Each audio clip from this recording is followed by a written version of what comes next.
Hello, biology students. I'm coming at you live from my living room couch because quarantine. So we are going to talk about the cell cycle. This is notes for chapter 5.1. The cell cycle is pretty simple. The cell does its normal functions, whatever kind of cell it is, if it's a muscle cell or a brain cell or a skin cell, it has a job to do. So it'll do its job, it'll do its function, it'll grow, and then it'll reproduce. So as you can see from this slide, the cell cycle has four main stages. We have interphase. Interphase is right here in orange. Interphase is separated into three additional phases. There is gap 1 or G1, where the cell grows and carries out normal functions and will replicate the organelles.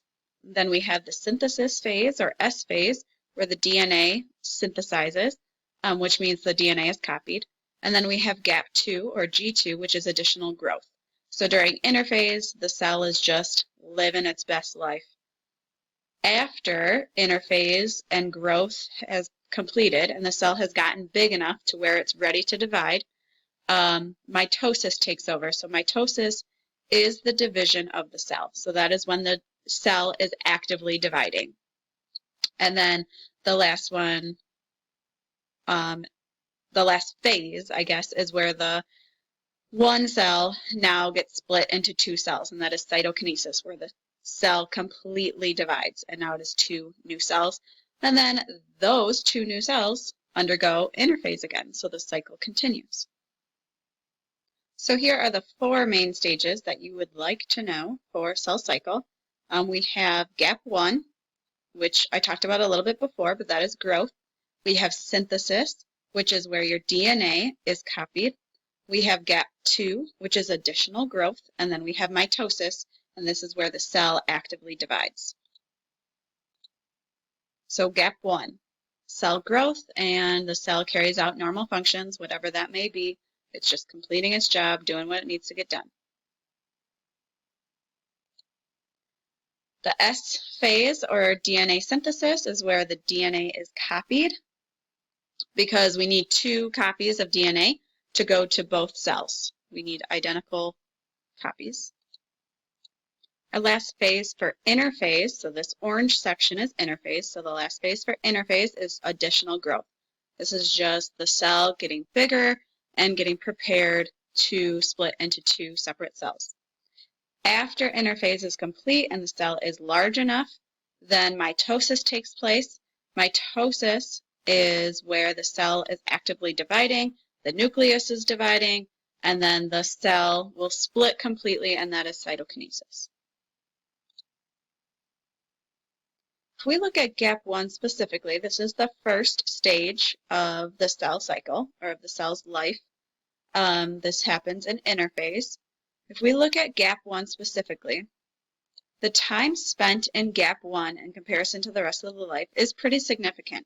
There's a large portion of the cell's life that is dedicated to just carrying out normal functions. So if we talk about a muscle cell, the job of a muscle cell is to contract and relax in order to lift heavy things. So if we look at gap 1 specifically, gap 1 is the first phase of the cell cycle. So this is the first thing that the cell will do in its life, and it's dedicated to growing and carrying out normal functions. And if we look at the time spent, so if this is a representation of the cell's life, if we look at the time spent in gap 1, it's a pretty significant amount of time.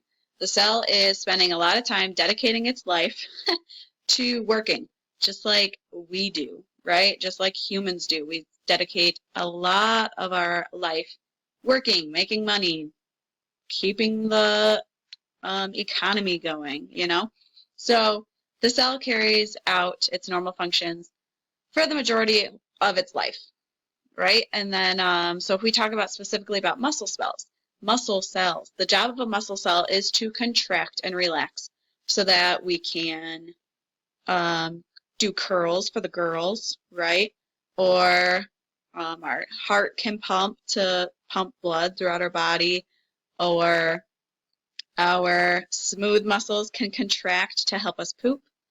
And yeah, so that's the job of a muscle cell, all the muscles in your body. So the majority of the time, or not the majority of the time, but a lot of the time, they're just living their best life, doing their job, dedicating their life to helping you poop. All right, so let's continue. The next phase in interphase, so after the cell has grown and it's done its job, the DNA needs to be copied. The DNA needs to be copied because the cell is going to split into two. And if the DNA doesn't copy, then we're going to have half the amount of information in each cell, and that's not going to be able to do its job.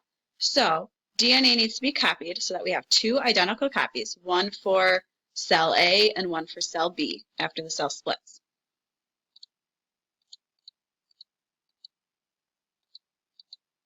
After the DNA is copied, the cell is going to continue to grow. It's going to continue to do its job, go through its normal functions. And then there's this checkpoint.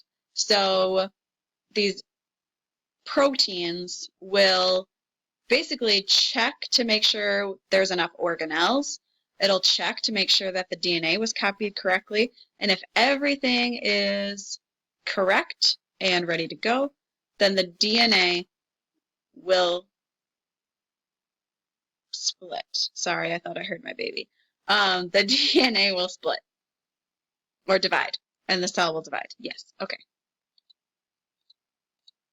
All right, so that was interphase. Interphase is gap 1, synthesis, and gap 2.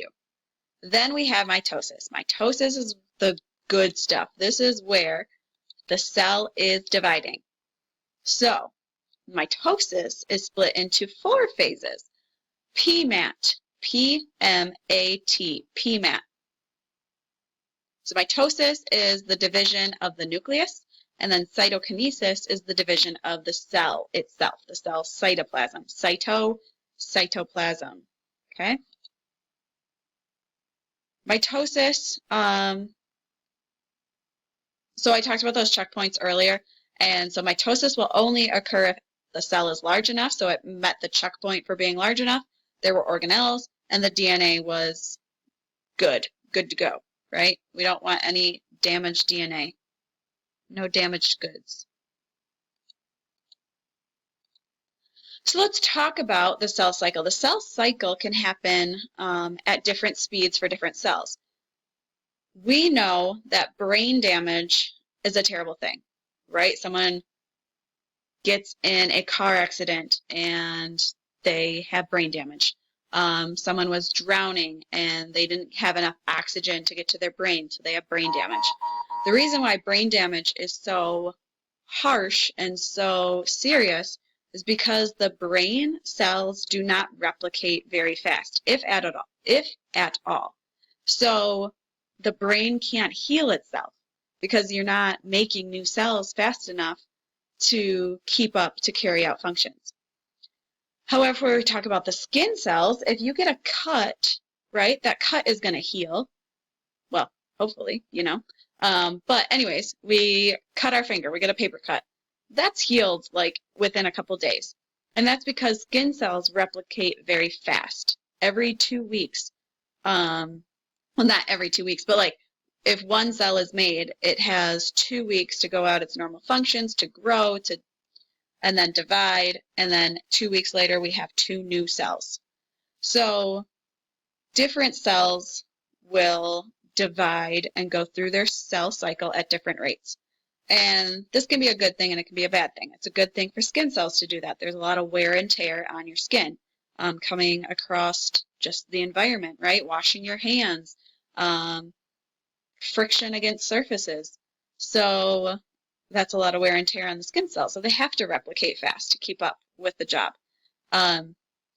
You know, brain cells, your brain is protected fairly well, but if that is damaged, then that's not good. It's a terrible thing because your brain does not replicate fast enough to keep up with the damaged cells or to replace the damaged cells. So I guess from this slide, it's just important to know that cells, different cells will divide at different rates or go through their cell cycle at different rates. And basically, this is because of the different wear and tear on the different cells. So like I said before, specifically brain cells, they do not replicate very fast, if at all. So this is actually called G0.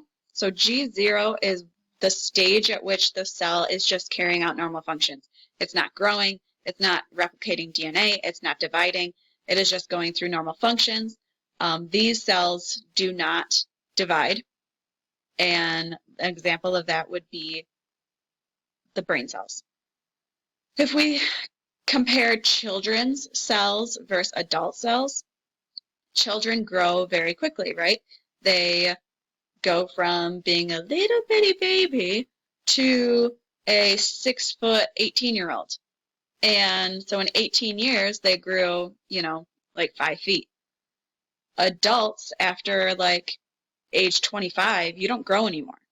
So if you compare the cell cycle of a child to the cell cycle of adults, children will have a faster cell cycle or a quicker cell cycle than adults. All right, so cell size. We did this activity, I think it was at the beginning of chapter like 3 or something like that. We compared the volume and surface area ratio, and we found that the smaller the object, the smaller the sphere, or I think we were measuring boxes. The smaller the boxes, the larger the ratio of surface area to volume. So we need a large ratio of surface area to volume, and that is because surface area allows for a lot of materials to enter the cell. And then volume, we need a small volume because those materials need to get to the nucleus. If the cell is too big, those like molecules can't get to the nucleus fast enough. And so then the cell can't undergo its function or its process or its job quick enough for your body. So we need a large surface area to allow those materials to enter, but we need a low volume in order for those molecules to get from the cell membrane to the nucleus fast enough for the job to be done. So if it is a large cell, that cell will have unique shapes. So if we look at a nerve cell is fairly large. But notice that it has these like arms, right? These arms sticking out. So that increases surface area for more molecules to enter. And then I'm going to end with this slide back here, which is like a paragraph explaining that why cells need to be small. And so you can pause this video to read this slide. But that is the end of chapter 5.1 for the cell cycle.